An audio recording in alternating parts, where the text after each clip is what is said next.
taste of fall with some Longhorn football. Baseball scores 23 runs over the weekend. And Soren Hess Olsen wins his 100th career win. All this and much more. It's College Press Box.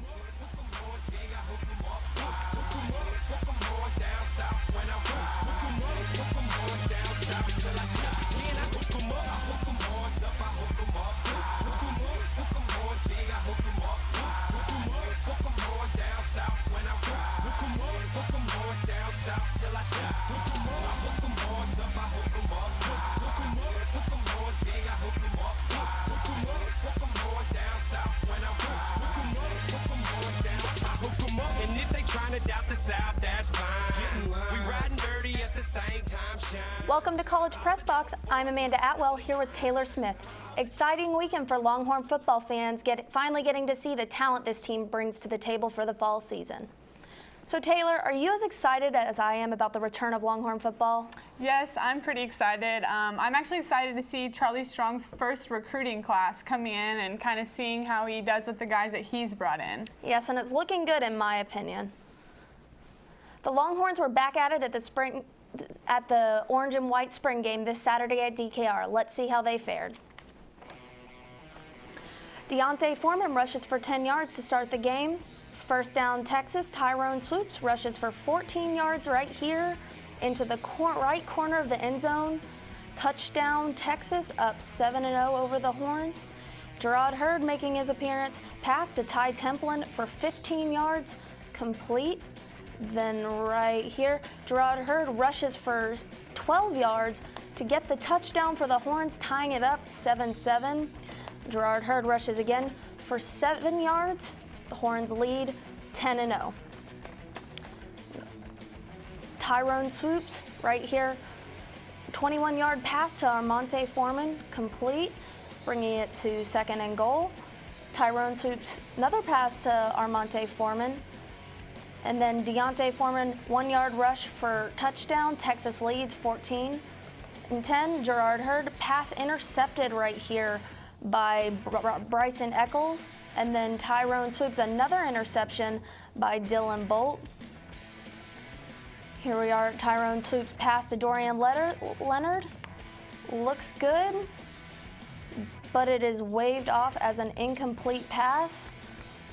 Here we are at halftime, Texas up 24-10. Deontay Foreman starting off the second half, rush for 15 yards to set up the Texas team.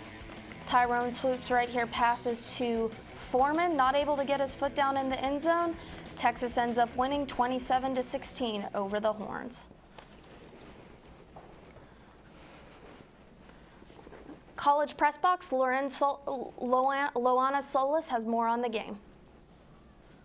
After 4 months of off-season, Saturday's orange and white scrimmage showdown gave a glimpse of what September and the return of football have to offer.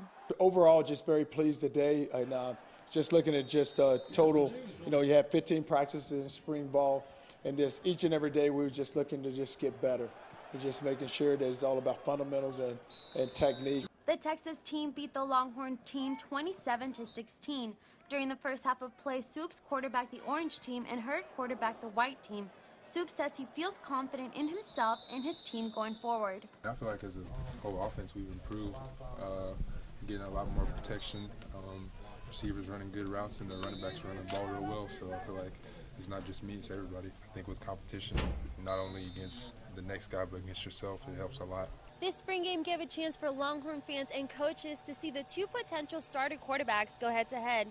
Charlie Strong says he believes in Swoops' ability to carry the team in the fall.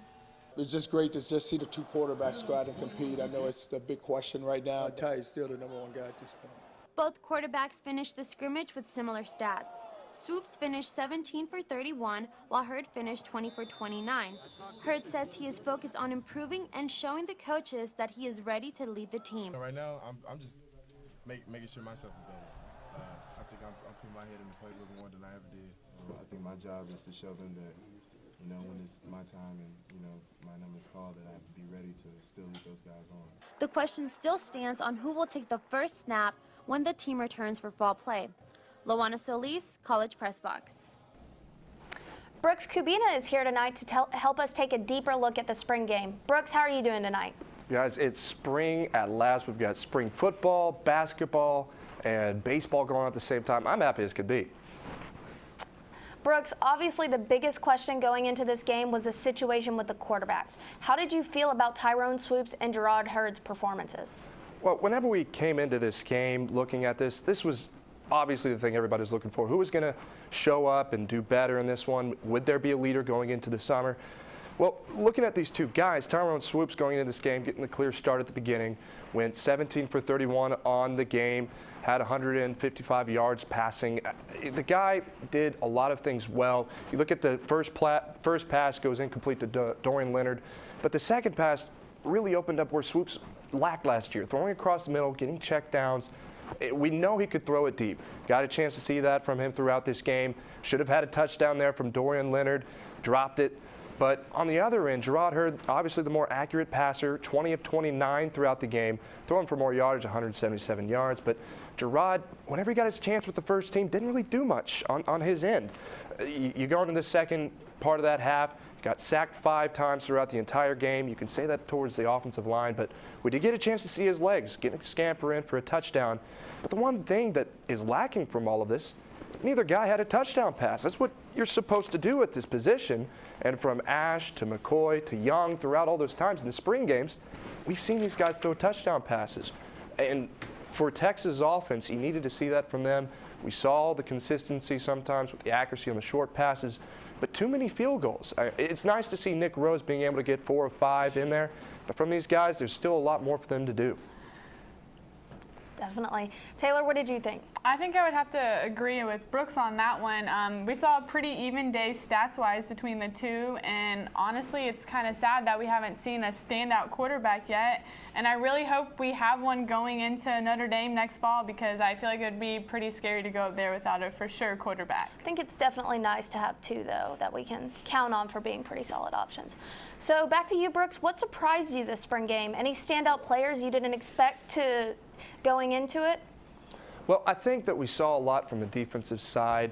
A lot of these defensive linemen, you look through, you see some guys like Poona Ford being able to get things done, get a sack on his end. Cottrell getting a couple of sacks as well.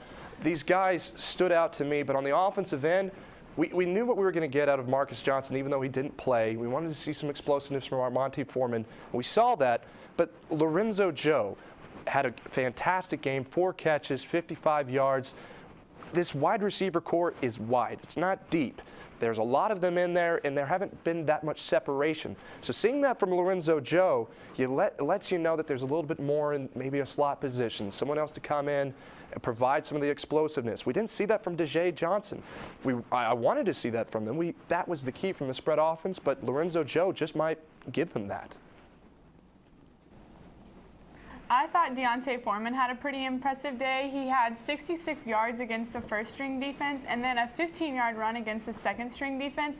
Last season, we saw him touch the ball a few times, and he did pretty well. I'm excited to see what he'll do with more touches on the ball this season. Definitely. Brooks, obviously there's a lot to be excited about for this upcoming season, but what do you think the Horns still need to work on? It's the offensive line. From last year, you saw 3 of those guys go down, and the team was struggling. Tyrone Swoops couldn't transition very well as a freshman, had to struggle with time, evading sacks, trying to get the ball downfield. He needs time to do it.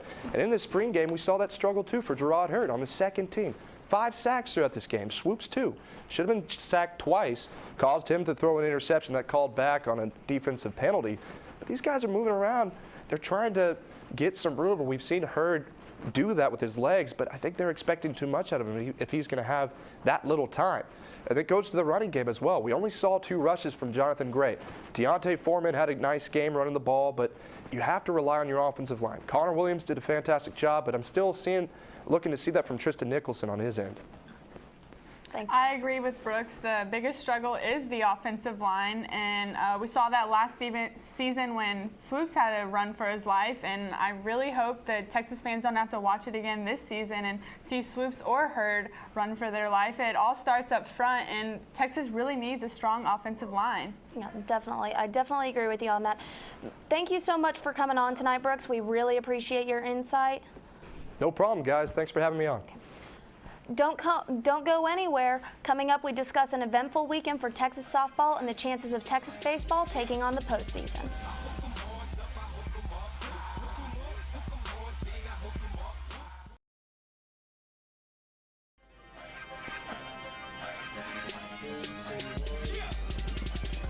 Welcome back, and thanks for watching College Press Box tonight. The Longhorns baseball and softball teams played this past week and weekend. Let's take a look at how the baseball team did first. On Tuesday, the struggling Longhorn baseball team played Sam Houston State. Let's look at highlights from the game. Texas hosting Sam Houston State on Tuesday evening, and in the top of the fourth, tied 0-0. Wyatt Powell singles past a diving Brooks Marlowe, and the Cats score going up 1-0. In the top of the seventh, the Cats are up 2-0, and Simmerly singles up the middle. He will go on to steal second, and Travis Duke balks him to third. For first baseman Spence Raham doubles to right center, and Simmerly will score. It is 3-0 Cats. The very next batter is catcher Colin Yelch, and he singles to right center. The ball dropping in between three Longhorn players, and the Cats score going up 4-0. Texas ended up losing 5-0. Texas was only held to 3 hits, and they were shut out for the second time this season. Texas baseball came back this weekend to take the series against Kansas 2-1. They started off Friday barely nipping the Jayhawks 3-2 in 14 innings and followed on Saturday with a heartbreaking 5-4 loss off of a walk-off homer in the bottom of the ninth by Kansas left fielder Connor McKay. Texas closed out the series, bats on fire, with a 16-7 victory over Kansas on Sunday. They earned 16 runs on 23 hits, including 5 home runs. Every batter earned a base hit in the game, with C.J. Hinojosa recording the first cycle, a single, double, triple, and home run by a Longhorn since 2007. Not to go unnoticed, the Texas defense went nearly error-free in this weekend, aiding the Longhorns in edging the series over Kansas. The Longhorn softball team played Iowa State at home this weekend. Because of bad weather on Friday, the Horns played a doubleheader on Saturday. Let's look at highlights from the first game on Saturday. The Lady Longhorns are getting pumped for their first game against Iowa State of the day on Saturday. And in the top of the first, Lindsey Stevens running back to the warning track and catches a long fly ball. And in the bottom of the first, Stephanie Wong, an infield hit, actually an error, and she advances to second, and the Longhorns go up 1-0. In the top of the second, Stephanie Seo fields a ground ball, tosses it to second, and back to first for the double play. In the bottom of the second, Marley Galbon hits the ball up center, bringing in Hansel, and Longhorns go up 2-0. In the bottom of the second, Tuning hits a line drive, and the Longhorns score 2 runs. Texas goes up 5-0. And in the top of the third, Erica Wright gets an Iowa State player swinging high and away. The Longhorns ended up winning 8-0 in 5 innings. In the first game of the series, freshman pitcher Erica Wright logged a complete game, allowing only 1 hit, 1 walk, and striking out 8. Softball completed the doubleheader on Saturday with a 3-2 win over the Cyclones. Senior pitcher Gabby Smith logged a 10 strikeout effort in the circle, with support from a pair of key RBIs from sophomore shortstop Devin Tuning. The Longhorns closed out the series on Sunday with a 4-1 win. The Longhorns moved into second place in the Big 12 standings. They travel to Lubbock this weekend to play Tech. Taylor, I know how much you love baseball, so what did you think about the Longhorns' performance this weekend? Well, it was a lot better than we saw against the Sam Houston State team on Tuesday. The Longhorns scored 23 runs over the weekend, and that's pretty outstanding. Yeah, definitely. They won the series against Kansas. Do you think they've started to turn things around?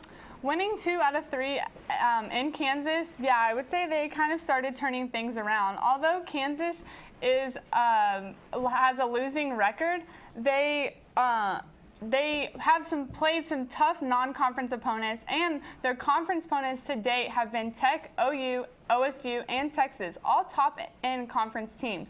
Kansas previously won 2 out of 3 from the conference leader Oklahoma State, but it was really nice to see the 23 runs like I'd mentioned after being shut out by Sam Houston State. I think they might have turned things around, but this coming weekend at TCU we'll really be able to tell. Taylor, any changes you would suggest for this Texas baseball team?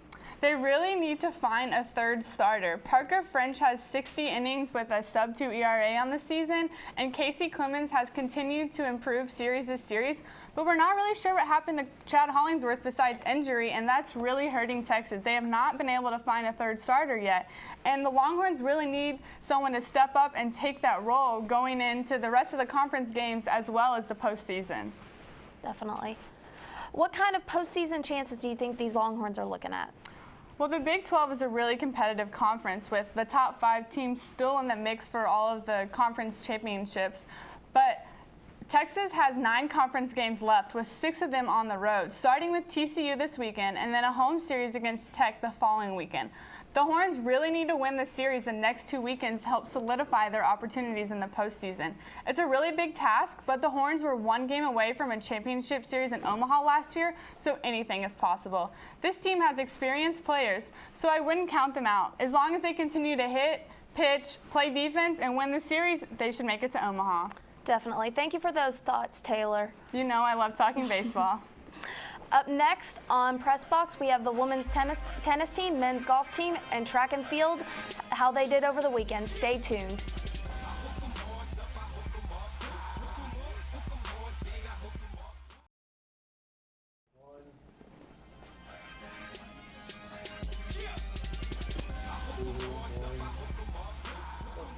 Welcome back, and thanks for staying tuned to College Press Box. Soren Hesse-Olsen of men's tennis logged a landmark career achievement this weekend. Let's dive right in with the details.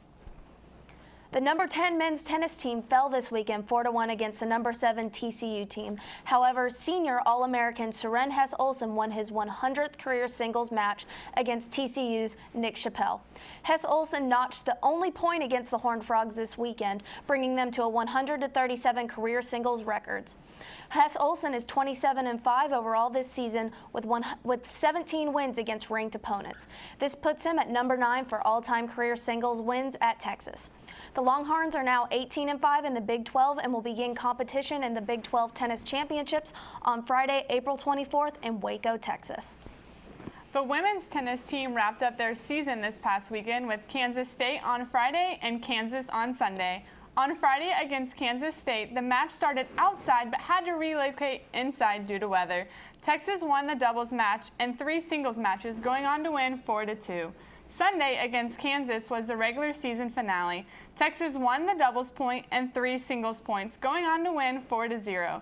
This coming weekend, Texas will travel to Waco for the Big 12 championship. As a number 5 seed, they will play the 4th-seeded TCU on Friday. Texas volleyball was also back at it this weekend at the LCS Collegiate Showcase in Dallas. They finished 2-1 on the weekend, logging an initial win against Texas Tech 2-0. Volleyball followed with a loss to Texas A&M 2-1, but bounced back to beat Texas Tech again 2-0. The Longhorns closed their spring season at Gregory Gym on April 24th at 7:30 against UTSA. The number 2 men's golf team played in Lubbock on Saturday in the NCAA Regional Preview. The Longhorns' first opponent was number 23 New Mexico, and Bo Hostler and Gavin Hall defeated their opponents, and Texas won in a tiebreaker. The Horns next played number 11 Texas Tech, and Tech beat the Horns 4-2. The Longhorns will prepare for their postseason this week. The Big 12 Championship starts April 27th in Tulsa, Oklahoma. Track and field faced some fierce competition this weekend at the Michael Johnson Invitational in Waco, Texas. The Longhorns ended up coming away with 2 wins and 8 runner-up performances before bad weather brought the tournament to a halt. Texas achieved one of their wins from sophomore Courtney Okolo in the women's 400-meter, in which she was up against Olympic gold medalist and former Longhorn Sonia Richard-Ross.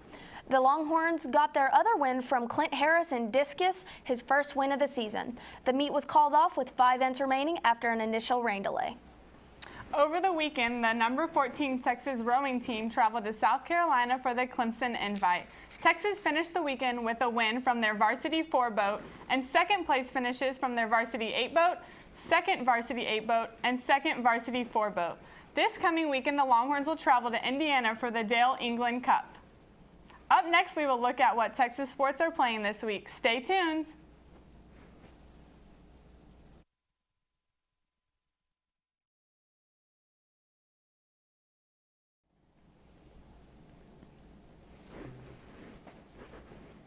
Welcome back, and thanks for watching College Press Box tonight. A few Longhorns are playing in the NBA playoffs, which started this past weekend. 5 to be exact. LaMarcus Aldridge for the Portland Trail Blazers, Avery Bradley for the Boston Celtics, Jordan Hamilton for the Los Angeles Clippers, Corey Joseph for the San Antonio Spurs, and Tristan Thompson for the Cleveland Cavaliers. The Longhorns with their respective teams finished the weekend 2-3, with Jordan Hamilton and the Clippers and Tristan Thompson and the Cavaliers getting Game 1 wins. These former Longhorns will be back in action starting Tuesday. Longhorn sports are back in action next week with some Big 12 championships for tennis and golf and a few games for baseball and softball. And on baseball versus Texas State starts off on Tuesday, and women's tennis plays in the Big 12 championship on Thursday through Sunday. On Friday, we have softball at Texas Tech and baseball at TCU, and volleyball is playing UTSA at home. Saturday, softball and baseball start their series against Texas Tech and TCU. Softball at 2 p.m. and baseball at 4 p.m. on Saturday.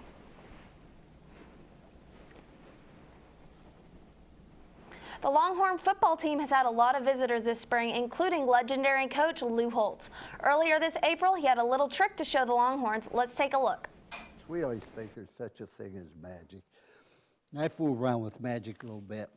I'd like to do a simple little trick for you if I can. I don't know if I can or not, but just like any other newspaper, you have front page for people who read the news. You have the comics for people who can't read.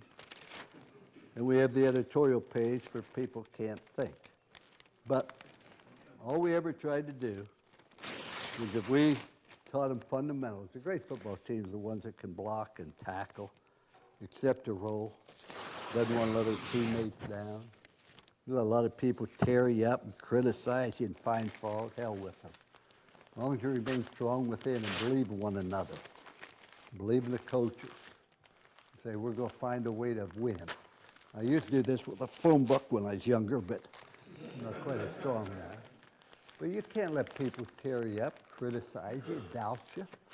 You just have to have the commitment of one another that what we're going to do. Just like many of you thought you probably saw me tear that up. But if you really have a strong faith, strong confidence, now, I'm not going to lie, that really surprised me and amazed me of how he did something like that. It's really impressive. So Taylor, do you have any fun weekend plans? Well, this is my first free weekend in a long time, so I hope to just relax. But also, I do have some end of the semester projects to work on. What about you? I'm actually probably going to go catch my boyfriend play in the conference championship for his D3 baseball team, so that should be pretty exciting. A lot more exciting than my weekend. Well, that's all the time we have today. Thanks for tuning in to College Press Box. You can follow us on Twitter at College Press Box, and for the latest debates on the 40 acres, tune in to College Crossfire Wednesdays at 9. You can also follow them on Twitter at College Xfire. From Master Control, the studio, and Taylor Smith, I'm Amanda Atwell. Have a great night.